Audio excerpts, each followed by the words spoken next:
Hallelujah.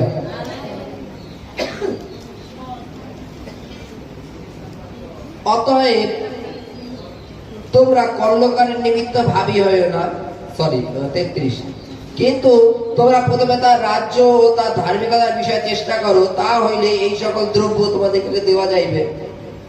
অতএব কল্যকারের নিমিত্তে ভাবিত হইও না, কেননা কল্য আপনার বিষয়ে আপনি ভাবিত হইবে। হালেলুয়া।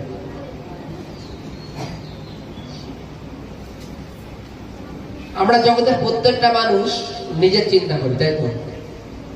যদি বলা হয় যে কোনো ব্যক্তি চলো আগে করে প্রার্থনা করো, হালেলুয়া, প্রথমে আমরা কি চাবো? আমরা নিজেদের,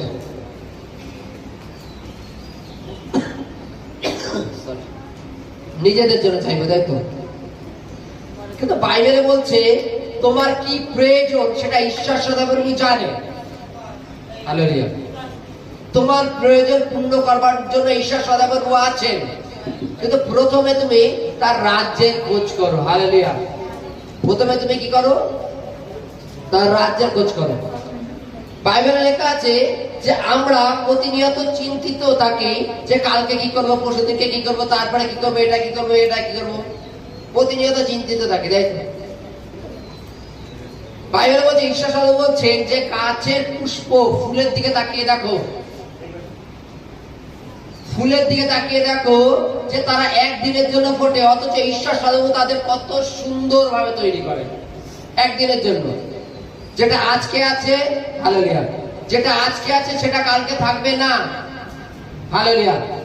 যেটা আজকে আছে কালকে থাকবে না, তাকে যদি ঈশ্বর এত সুন্দরভাবে সৃষ্টি করে, ভেবে দেখো তাহলে যিনি আমাদের সৃষ্টি করেছেন তিনি আমাদের কত সুরক্ষা ভাবে রাখবেন, তিনি আমাদের জন্য কত ভাবেন। হালেলুয়া। ফুল দেখেছো? খুব সুন্দর নিয়ে ফোটে, তাই তো? নাকি ওকে আমরা যখনই দেখি, বাহ, যত ধরনেরই ফুল হোক দেখানো, ওটা আজকে ফোটে কালকে থাকে না, শুকিয়ে যায়। সেই ফুলটাকে ঈশ্বর কালার দিয়েছে। ঈশ্বর জানে কোথায় কিরূপ কালারের প্রয়োজন, কোন গাছে কিরূপ ফুলের প্রয়োজন, ঈশ্বর সদাপ্রভু জানেন।